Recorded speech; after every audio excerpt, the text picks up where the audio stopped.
It was just past 7 p.m. when the final rays of the setting sun scattered gold across the cracked pavement outside a forgotten diner on the edge of town. The neon sign flickered uncertainly, Penny's Place, its letters buzzing against the encroaching dusk like a heartbeat, just barely hanging on. Inside, the warmth was deceptive. The worn booths, faded menus, and smell of frying oil offered comfort, but it masked the heaviness hanging in the air like smoke. At the corner table, near the window with the broken blinds, a woman sat hunched over, her back tense and shoulders shivering not from cold, but from something deeper, something that doesn't go away with a jacket or a cup of coffee. Her name was Elena. She looked to be in her early 30s, though the strain on her face had aged her in quiet ways. Soft crow's feet near the eyes, lips perpetually pressed tight, and a certain hollowness that hunger and worry bring. Her coat was thin, clearly too small now, the cuffs fraying and patched up with old thread. Across from her sat a little girl, no older than 6. Her name was Ava. She was small for her age, dressed in a faded pink hoodie with a unicorn on the front, a tiny sticker on her sleeve that read, "Brave." She clutched a stuffed elephant with one ear hanging by a thread, her eyes darting from her mother to the plate in front of her. A grilled cheese sandwich, cut diagonally, steaming gently in the dim light. Elena pushed the plate toward her daughter. "Go on, baby. Eat. You need it." "But Mommy, what about you?" Elena smiled, but it didn't quite reach her eyes. "I'm not hungry." It was a lie. A practiced, smooth kind of lie, one she'd told 100 times over the past month. Rent had eaten through her last paycheck. Her hours at the dry cleaner had been slashed when business slowed. There was no family to call, no more favors to ask. And tonight, this meal, this $6 grilled cheese and fries, was the last thing she could afford. Literally the last. She had counted quarters in the car, combed the seat cushions for dimes, shaken a piggy bank with a whisper of hope. And now, the weight of that choice, feed her daughter or save some for tomorrow, pressed like an anchor on her chest. Ava took a bite, slowly, chewing with exaggerated care. "You sure you're not hungry?" "I'm sure, sweetheart." Outside, a cold wind began to pick up. It rattled the glass. The world beyond looked indifferent, like it had forgotten the people inside. And then, without a sound, the diner door opened. The bell didn't ring. It had been broken for months. But the cold air did rush in, announcing the arrival of a man in a dark coat. He wasn't remarkable in appearance. Mid-40s, maybe. Clean-shaven, average height. A duffel bag slung over his shoulder. He looked around for a second, as if searching for someone, then walked slowly to the counter. The waitress, a tired woman named Maggie who'd worked there since Reagan was president, gave him a nod. He nodded back but didn't order. Just took a seat at the far booth, placed the bag beside him and stared out the window. Elena noticed him, couldn't help it. Something about the way he moved, calculated, quiet, but with an alertness that didn't match his weary appearance. Ava had almost finished half the sandwich. "Mommy?" "Yeah. Can we get a cupcake?" Elena hesitated. She knew they had them, little ones in a plastic display by the register. Ava loved the ones with blue frosting.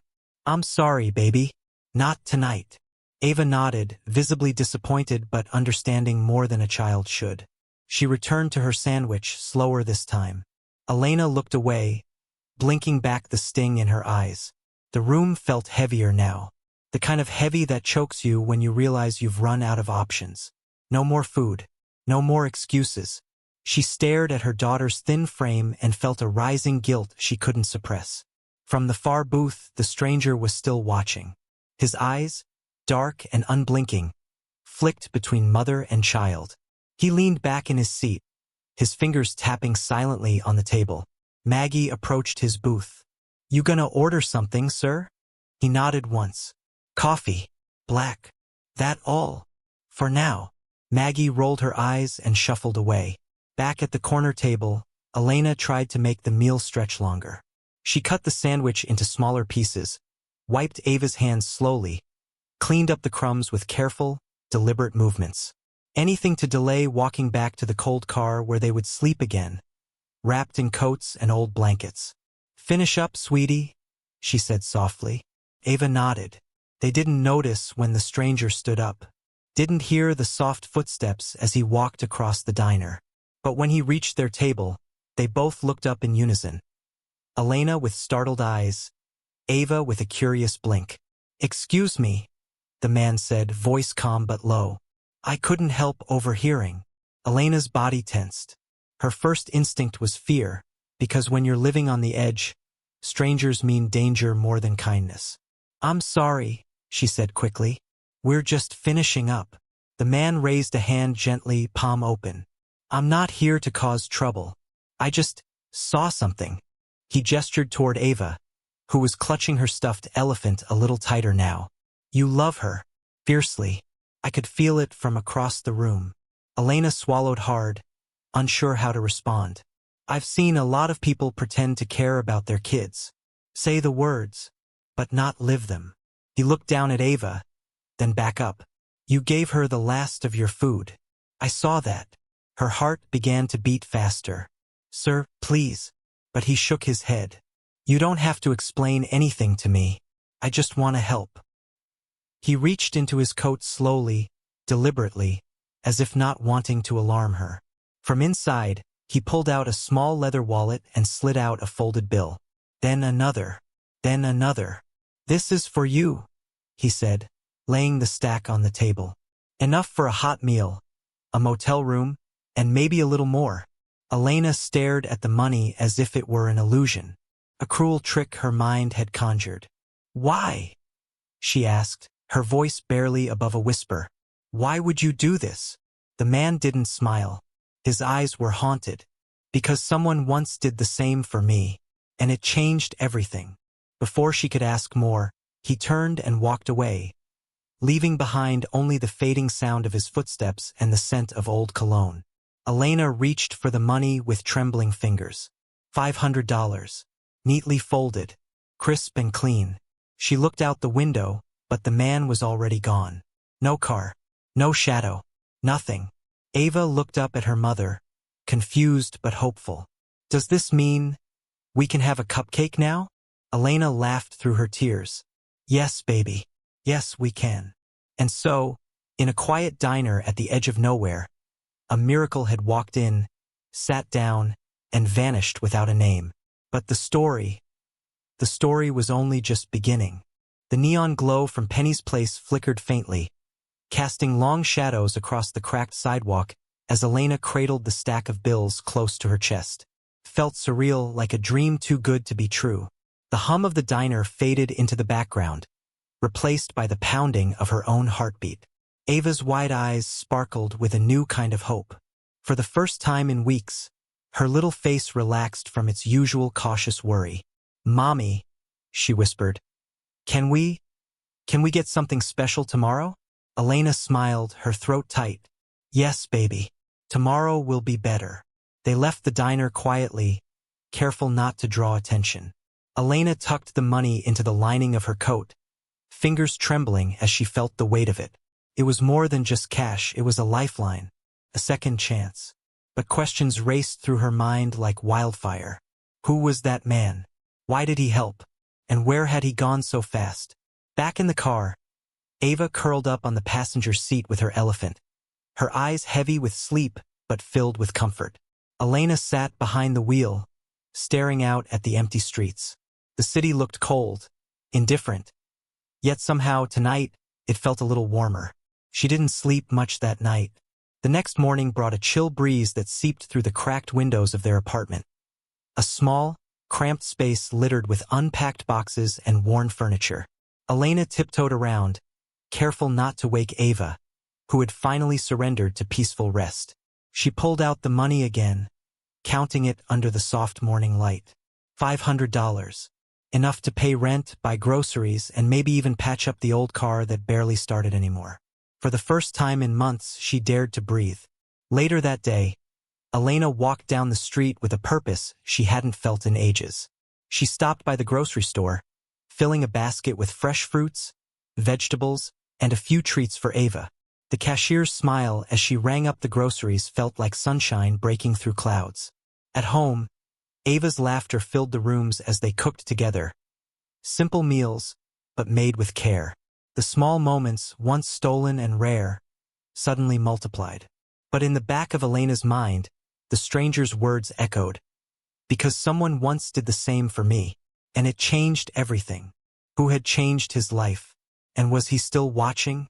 That evening, Elena returned to Penny's place, hoping to thank Maggie, the waitress, or maybe even catch a glimpse of the mysterious man. But the diner was quiet, the air thick with the smell of coffee and frying grease. Maggie greeted her with a tired smile. Back so soon? Elena hesitated. Did anyone come in today? A man, maybe? Maggie frowned. Can't say I noticed anyone like that. Elena felt a cold pang. Had she imagined it all? Was the money real or just another cruel trick? Suddenly, her phone buzzed.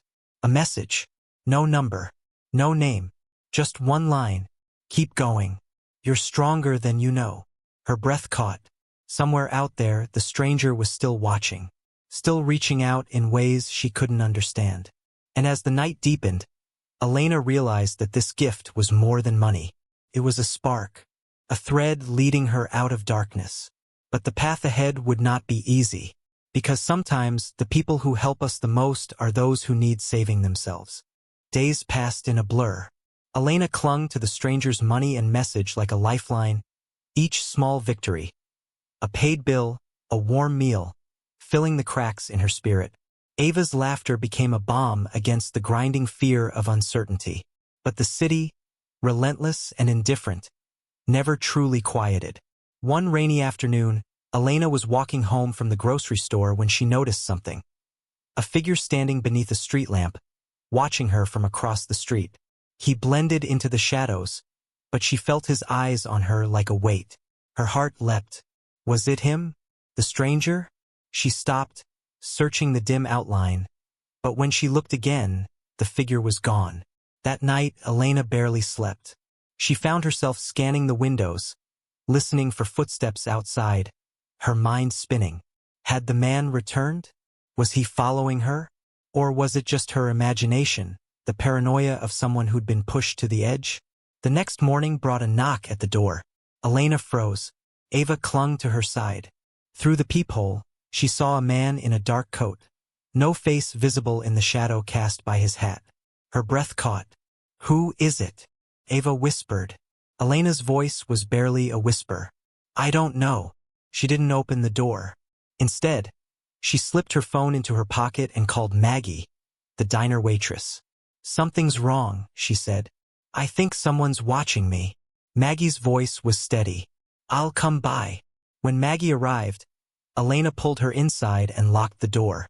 Together, they sat in silence, the tension thick as the storm outside. Suddenly, Elena's phone buzzed again. Another message. Trust no one. Not yet. The chill in her veins deepened. Who was this man? What did he want? And why had he chosen her? Elena looked at Ava, sleeping peacefully now, and felt a fierce protectiveness ignite. She knew one thing for sure. This stranger's help came with a price. And the game had only just begun. The rain hammered against the windows, a relentless drumbeat that matched the pounding in Elena's chest. She couldn't shake the feeling that danger was closing in, tightening like a noose around her small family. Maggie stayed the night, keeping watch while Elena tried to gather her scattered thoughts. The diner waitress had seen hard times too and understood the signs. Paranoia, fear, that icy grip of uncertainty. People don't just show up and give away money, Maggie said softly. Not without strings. Elena nodded, her eyes haunted. I don't know what he wants, but I can't let him hurt Ava. The next morning, as the city awoke under a cold gray sky, a package arrived at their doorstep. No return address, just Elena's name scrawled in a shaky hand. Inside was a small box wrapped in plain brown paper. Her hands trembled as she opened it. Inside lay a simple silver locket, engraved with the initials Amel. Alongside it, a folded note. For protection, trust yourself, and beware the ones who say they want to help. Elena's breath caught. Who was Amel? The stranger's initials? She turned the locket over, feeling its weight. Suddenly, her phone rang. An unknown number. She hesitated, then answered. A calm voice whispered through the line. Keep her safe. That's all you need to know. Click. The line went dead. Elena sank into the chair, clutching the locket tightly. The man who had helped her was still out there, watching, warning, and possibly threatening. She looked down at Ava, sleeping soundly. Her resolve hardened. Whatever this was, whatever price she might have to pay, she would fight to protect her daughter. Because some acts of kindness come from shadows darker than the night. The days that followed were a tense dance of silence and shadows. Elena kept the locket close, against her chest, under her shirt, like a talisman against the unknown. She avoided the streets where she thought the stranger might lurk. Maggie stayed close, their bond forged in shared fear and determination. One chilly evening, as Elena tucked Ava into bed, the phone rang again. This time a familiar number. With trembling fingers, she answered. Hello. A man's voice, calm but distant. Do you remember me? Elena swallowed hard. Yes. I wanted you to know. You are stronger than you ever believed. The stranger paused. My name is Marcus Lee. I was once like you, a single parent struggling in the dark. Someone helped me when I needed it most. Elena's heart raced. I'm watching you because I see your fight, but danger is coming. People who don't want your story told. She gripped the phone tighter. Why me? Because your strength can change more than just your life. Before she could ask more, the line went dead. Outside, a car door slammed. Elena's breath caught. Maggie peered out the window. We're not alone. But instead of fear, Elena felt a calm wash over her. She was ready. Whatever lay ahead, she knew she wasn't just surviving anymore. She was fighting. Because sometimes, a stranger's kindness isn't just a gift. It's a call to action.